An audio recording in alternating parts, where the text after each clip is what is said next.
Upheaval, Reckoning, Chapter 13, The Royal Guard. News of Prince Terados and Princess Celestia's arrival quickly spread throughout Canterlot. By morning, the city was abuzz with rumors. No ponies save for Princess Luna and the highest ranked among the Royal Guard had actually seen the two, but the prospect of finally having Princess Celestia address her subjects after her strange disappearance and edict was both reassuring and disconcerting. Likewise, the chance to meet this Prince Terado. With such important events centering on the capital, the Royal Guard was swamped with complications. Merely a few hours after Princess Celestia and Prince Terado arrived, a small group of armed and armored ponies teleported into the palace as well. The prince explained that they were some of his legionnaires on an important mission. The Royal Guard was more than a little suspicious, given that, the last time the palace witnessed the arrival of strange armed ponies, nearly a dozen stallions were killed. Now, with barely a clear explanation as to what happened that time, they were expected to work with these ponies. Representatives of the two martial organizations met inside the planning room of the Royal Guard's barracks. The legionnaires had come unarmed as a show of good faith. The Royal Guard, however, had no shortage of spears. The legionnaires explained that their fellows that had previously attacked the palace were mind-controlled agents of the new alicorn, Black Rose, and that they were not of the same sort. For Shining Armor, it didn't help that the legionnaire he was talking to was covered in black armor from head to tail, that the eyes that stared out of the armored slits were a feral red, or that the pony spoke in a growling, wolfish voice when he introduced himself as Captain Vanguard Clash of the Northern Equestrian Legion, Special Operations, 3rd Squad. Shining Armor accepted the offer of a hoofshake, though. If there was going to be a breach in relations between Prince Terados' guards and Princess Celestia's, it wasn't going to start with him, or from his companion at the moment, Brightshield. "Captain Shining Armor of the Royal Guard, Unicorn Division," he replied. "This is Captain Brightshield of the Pegasus Division. It's an honor to work with the ponies who defend our borders." "The feeling is mutual towards the ponies who maintain order within the heart of Equestria," Vanguard said. He glanced at the other ponies lined up behind him. Shining Armor noticed that, while they all wore some barding, none were as heavily armored as this one. They remained completely expressionless except for one dark blue unicorn who looked at him a little too intensely. When she noticed him paying attention to her, a playful smile curved her lips. "The prince has ordered a few squads from Special Operations to work with the Royal Guard," Vanguard continued. "We are to update you on Equestria's enemies, especially Black Rose and her thorns, assist with the merging between our two organizations, and ensure that the prince's address tomorrow will go smoothly. We'd appreciate it if you tell us about potential problem spots in this city before tomorrow's address." "We're still unclear about how this merge is supposed to happen," Brightshield said. "From what Princess Luna has been saying, it seems that the Equestrian Legion will be absorbing the Royal Guard completely." "That is correct," Vanguard replied. "That's absurd," Brightshield said. "The Royal Guard has been protecting Equestria as an organization for centuries. Now you're just going to dissolve it into your group?" "I'm not here to debate history with any pony, Captain Brightshield. I have my orders from our prince, and I'm sure you have your orders too." Brightshield ground his teeth. Vanguard Clash was right. He did have his orders. Both princesses had already told the Royal Guard about their plans to merge the two groups. He had another retort, but a raised hoof from Shining Armor held him back. "You're fine with this?" he asked his fellow captain. Shining Armor closed his eyes. "I will be fine here," Princess Celestia said once she entered her room. "Thank you, both of you." Both Shining Armor and Brightshield saluted and turned to leave. "Shining Armor?" Shining Armor stopped while Brightshield kept on going. "Yes, Your Highness?" he asked. Celestia trembled from fatigue. "I'm sorry," she said. "What I did to your sister was wrong. Please forgive me." Shining Armor's lips twisted slightly, the only sign of the emotion that the princess stirred up. I can't, he said. Not yet, Your Highness. Shining Armor. It was hard enough to accept that you banished Twily because she had done something wrong. Now it turns out that you threw her into danger even when she hadn't. Not only that, I have to find out that you've been lying to me since the day I was born. Celestia tried to take a step forward and stumbled. Shining Armor was by her side in a heartbeat. I'm surprised you still show this much concern, she said. I swore an oath to serve when I took this position. Shining Armor's face softened a bit. Just give me some more time, Your Highness. I need to take this all in. I can't forgive you just yet. Thank you very much. No, Shining Armor replied when he opened his eyes again. He continued to stare at Vanguard Clash as he spoke. Not really, Bright Shield, but Captain Vanguard Clash is right. We have our orders and we are sworn to uphold them. The Royal Guard will cooperate with the Equestrian Legion. I must admit that I was expecting a lot of resistance from the Royal Guard, Vanguard said. Your cooperation is appreciated, Captain Shining Armor. But we'll do so with our eyes open, Shining Armor said. I'd like to know how the Legion deals with problem spots before I share any information. Forgive me, but I was part of the cleanup when some of your rogue troops attacked this palace. We will observe for the most part and leave any domestic issues with the Royal Guard, Vanguard replied. We will act if we determine that Black Rose's agents are involved. Things should remain in simple arrests unless Black Rose decides to escalate matters. Good. Shining Armor felt a little assured. He had been worried that the mere sight of these legionnaires enforcing the laws they knew would cause more unrest in Canterlot. Now, about this Black Rose. Vanguard turned to one of his companions, who handed him a sheaf of papers. The following day came about swiftly, far too swiftly for Luna. She doubted that a few hours of rest would be enough for her older sister, who walked the halls with her weekly. A part of her dearly wanted to postpone the event. Torado had made no secret that he didn't like the ponies of Canterlot. It was quite likely that the ponies of Canterlot won't like him either. She envisioned a lot of things going wrong. If Canterlot's inhabitants refused to listen and started resisting, Torado would certainly order the Legion to subdue them violently, if he didn't simply crush them all in anger. Yet it was better to get this out of the way. The longer it took for them to address the ponies of Equestria, the longer the unrest would brew. She looked ahead and saw that Torado was already waiting by the palace's entrance along with a contingent of royal guards. She looked around suspiciously, noting that not a single legionnaire was in sight. What had her brother put them up to? About time you got here, Torado said. He looked towards Canterlot's main plaza, where he and his sisters were to make their address. Luna followed his gaze. Even from where they were, they could see ponies gathering. The three of them flew off together. Below, a few ponies, still walking the streets, gasped and pointed at them. The plaza was abuzz with the worried chatter of ponies when the three reached it. On the ground, some royal guards blew their trumpets to signal their arrival. A hush fell upon the crowd as the three of them landed on an elevated platform. Luna observed the reactions closely. She saw shock, confusion, and a great deal of fear. She listened to the whispers among them. "Is that the Prince Torado we keep hearing about?" "He's so big, and his mane is on fire." "He's grey like a tombstone." "He looks angry. Is he going to attack us?" "Where's Princess Celestia? Isn't she the one at the center?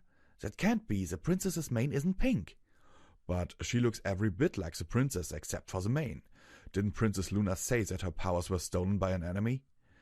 "I don't know. She looks smaller. Do princesses shrink when they lose power?" "Shh! She's about to speak."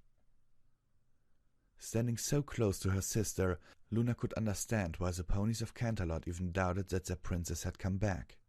Celestia had not changed in size at all. She seemed smaller because she lacked presence, something caused by two things at the moment: her loss of power and the prospect of finally facing her subjects for the first time after the division's end. "My dear subjects," Celestia said. She spoke through a microphone. Normally, this would not be necessary. The royal Canterlot voice was all it took to address a large crowd, but that required a degree of magic that the princess did not have to spare. This was not lost to the crowd, particularly the royal guards stationed around and among them. Today will mark the beginning of a new period for Equestria. For more than 1,000 years I partitioned the realm into 2 parts in a misguided attempt to protect pony kind.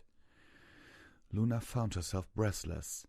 Celestia had mentioned before that she had been too hasty in judgment, but this would be the first time ever that she would admit that the barrier was wrong. A single look at Terado's face told her that he had noticed as well. That partition is over. My sister has already told you of the troubles that have been hidden from you for so long. I now stand here to confirm them. There were no overt reactions from the crowd, but Luna could feel a collective sigh come from them. When she had spoken to them of the situation, they had listened earnestly and tried to understand, but she knew that part of them still hoped that whatever bad thing that was happening would blow over and they would not be needed. Celestia's words hammered in the reality that such a thing was not going to happen. "Equestria needs your help, my little ponies," Celestia went on. "The Equestrian Legion, led by my brother Terado, has come here today for your support." She looked towards Terado, who kept his eyes on the crowd. "Don't believe her!" a stallion shouted from afar. Every pony's eyes went towards the one who spoke. By the edges of the plaza, a white unicorn stallion with a blonde mane walked slowly towards the crowd. Luna recognized Blueblood, a rather annoying but mostly harmless royal nephew. From the way he was acting now, harmless might have to be reconsidered. "That's not Princess Celestia," Blueblood shouted. "It doesn't even look like her." Luna heard a deep growl come from her brother. She placed a hoof by his shoulder in response. "Big brother, please, no earthquake or one of your surprise volcanoes. This city is dangling by a cliff, remember?" she whispered.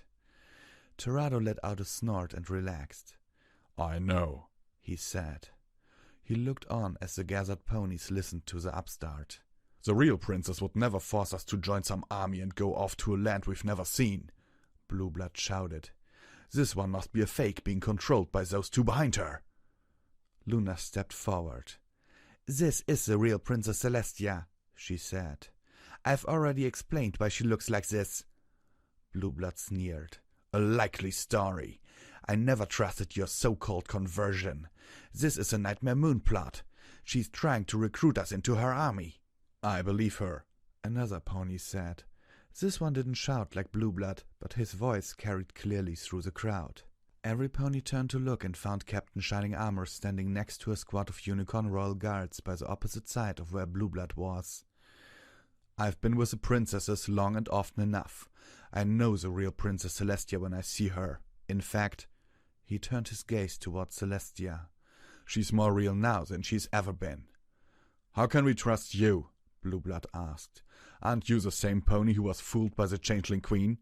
And thus the one who's even more vigilant than before?" Shining Armor shot back. "What's really going on here, Blueblood? Are you really doubtful of the princess's identity, or are you that scared of the draft?" "Who isn't afraid of the draft here?" Blueblood replied. He looked around him. "Who wants to be part of some army and work?" he shuddered. "For a prince they've never met." "I'd fight for Equestria," a third pony shouted from the crowd. A light yellow stallion, still wearing the uniform of a cafe worker, stepped up.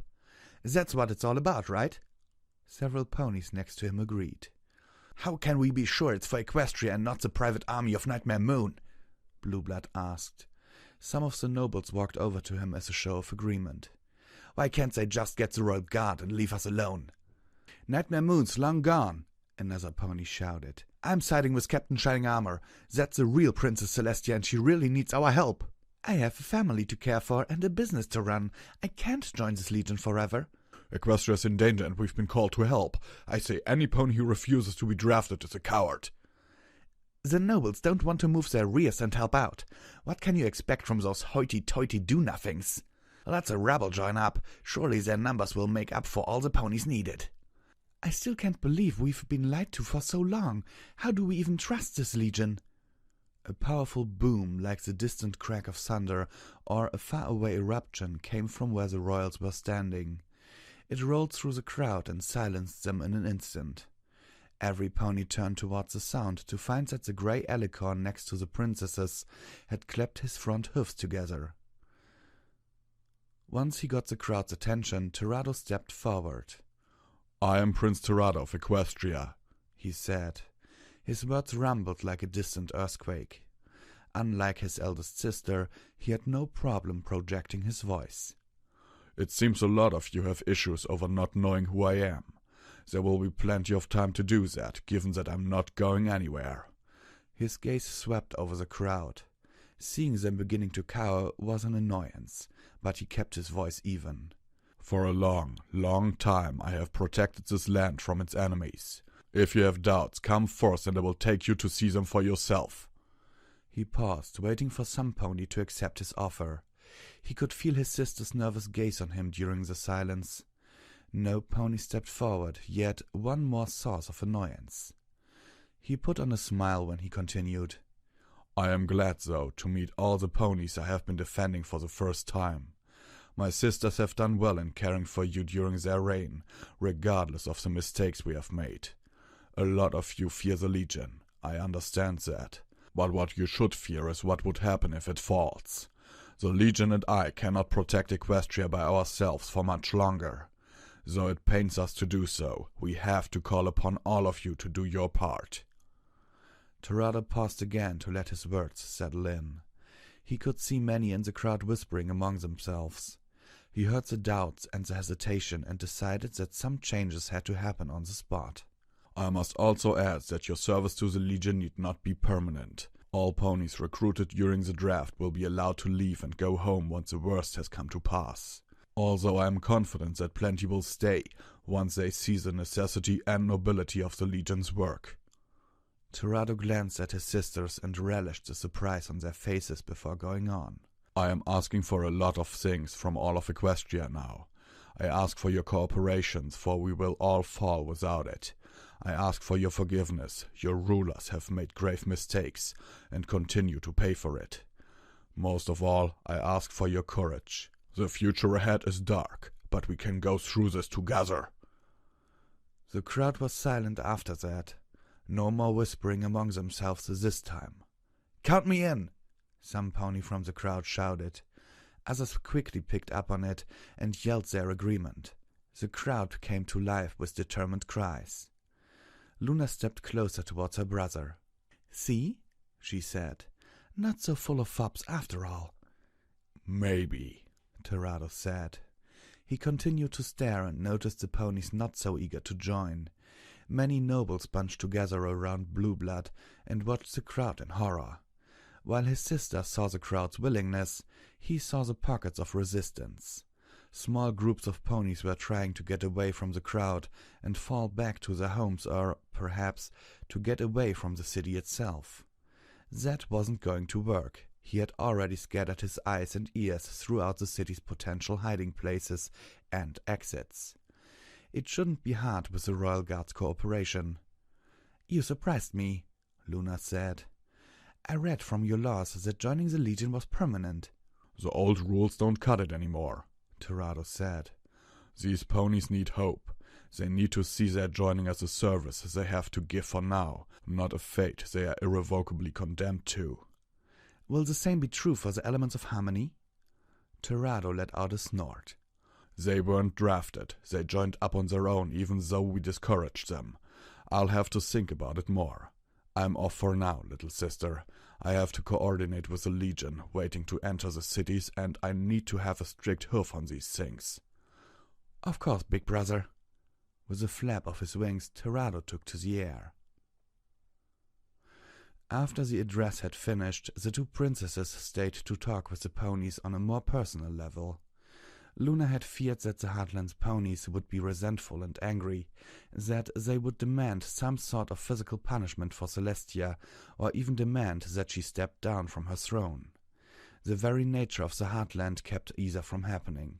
Heartland ponies did not believe in swift and merciless vindication in the same way the ponies of the Barrier Lands did. Punishments were rare, and they were certainly not turned into public events like Tirados' executions. These ponies had also spent so long in Celestia's benevolent rule that they could not imagine what their life would be outside it. Whatever the reason, the ponies that approached Celestia were not of the vengeful or angry sort. Luna was glad for it. Having the ponies of the Heartland turn on her now would simply break Celestia's heart. Instead, they showed concern over the princess's loss of power and promised their support. Tirado would have called them naive, but their naivete was going to help now more than any sense of worldliness. Unfortunately, that wasn't going to be the case each and every time in the Heartland. It wasn't even so here in Canterlot. Luna looked to the far side of the plaza where the royal guard was dealing with a group of nobles led by Blueblood. She wished that they were an isolated case, but they were likely only the first of several. "No," Blueblood said with a tilt of his chin. "I refuse to join. I am a prince of Equestria and I will not be reduced to working with common soldiery." Several of the royal guards scowled and stepped forward, but they were stopped by one of their captains. Shining Armor shared in his pony's desire to show Blueblood that he was talking to common soldiery at the moment, and they didn't appreciate his tone, but he kept his feelings aside. "No ponies asking for your permission, Blueblood," he said. "The draft is mandatory and you're going to represent your family." "Is there no way at all to avoid this draft?" another noble asked. "Perhaps we can hire some pony to go in our place? Maybe a generous donation to the right pony?" "I'm going to ignore that you just asked if you can bribe some pony," Brightshield replied. He allowed a hint of anger to creep into his voice. "The answer to your other question is no. Every pony will do his or her part. You can't hire some pony to do your part for you. For now, we ask that all of you return to your homes and wait for the actual draft. Don't try to skip out of this. The penalties are stiff." Most of the nobles left, nearly all of them deflated by the response. Blueblood stayed, however. "I am still royalty," he said. "If money won't accept from the draft, blood will." Shining Armor grabbed Blueblood by the lapels and forced the stallion to look at Celestia. "This crisis has taken from Princess Celestia herself," he snapped. "What makes you think her nephew's going to get an exemption? Go home, Blueblood. We may be related, but I'll personally throw you into the dungeon if you cause any trouble." He let go of Blueblood, who stumbled and fell on his rear before running off. "That's not the last we'll hear of him," Brightshield said as he watched the prince run off. While the rest of the guards went back to their assigned posts, Brightshield and Shining Armor walked back to the barracks. The legionnaires from earlier had asked for a few strange things. The location of the Cold Horn, the Watcher Wing, which was really just a small obscure room deep within the library, the location of Sky Mirror Lake, which was in the middle of Changeling territory, and the location of Everfree Castle. They refused to explain why, save for mentioning that it involved Black Rose. Shining Armor pulled out the sheaf of papers that the legionnaires provided him with as he walked on. Blue Moon, Unicorn Mage and leader of the Thorns, specializes in abjuration magic, known best for his part in the Battle of Sharpstone Bridge, where he held off an Earthen army by himself for 2 days, currently under custody. Lion Court, Unicorn Mage, served as a diplomat and spy, credited with 200 kills from formal duels, specializes in enchanting and uses the extremely rare skill of mageblade wielding. Longstride, Pegasus Sniper, armed with a magical bow with line-of-sight range. Sablesteel, Pegasus Infiltrator, uses a variety of poisons and extremely dangerous in close range. Rhapsody, Earth Pony Bard, plays War Singer, a dangerous magical instrument that tears into the enemy's nerves, believed to still be dead. Black Rose is looking for a replacement. Frenzy Heart, Earth Pony Berserker, wields a giant stone blade, a true Earth Pony heirloom with ease, also believed to still be dead. Equestria's enemies appeared daunting from just reading the information about them. He had to steel himself for facing them for real. He read the descriptions, but they weren't what made him worry. That was some standing up you did for the princess, Brightshield said. You're really all in for this legion, huh? What did they do to impress you? Nothing, Shining Armor replied. All I know is that Twilight believed in these ponies enough to be banished for them. That's good enough for me. They turned a corner and passed by a group of ponies arguing among themselves about the earlier address. Legion aside, you never told me how your honeymoon went, Brightshield said. Shining Armor grinned. You're right, I never did. After a moment of silence, Brightshield grinned as well. Oh, that's how it is, huh? Maybe if you finally marry Skypiercer, we can swap stories. As if that's going to happen. That mare's going to tease me forever. Shining Armor chuckled. They walked on in silence for a while until Brightshield spoke again. You know, at the risk of sounding bloodthirsty, part of me is actually glad about all these recent revelations. Why's that? It's just a little comforting to know that there's more to this job than guarding tea parties or dealing with the rare attacks that will be resolved without our help anyway. Be careful what you wish for, Brightshield. I don't have to wish for it. It's happening anyway. The two of them stopped in front of the barracks. Well, Brightshield, Shining Armor told his fellow captain, the guard's chance to really shine has just come. Wow, that was another great chapter, everybody. What did you think about the public address of the three siblings? I think it went pretty well, even though, as expected, Blue Blood was a douche.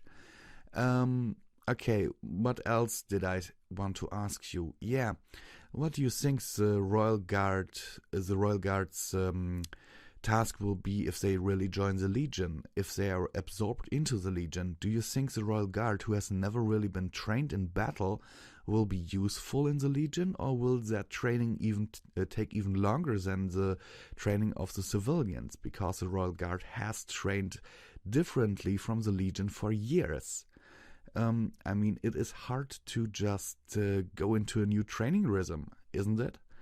And certainly to train something else than you have done for all your working life. So what's your opinion on that? Will the Royal Guard be useful or not? Sincerely yours, Visual Pony.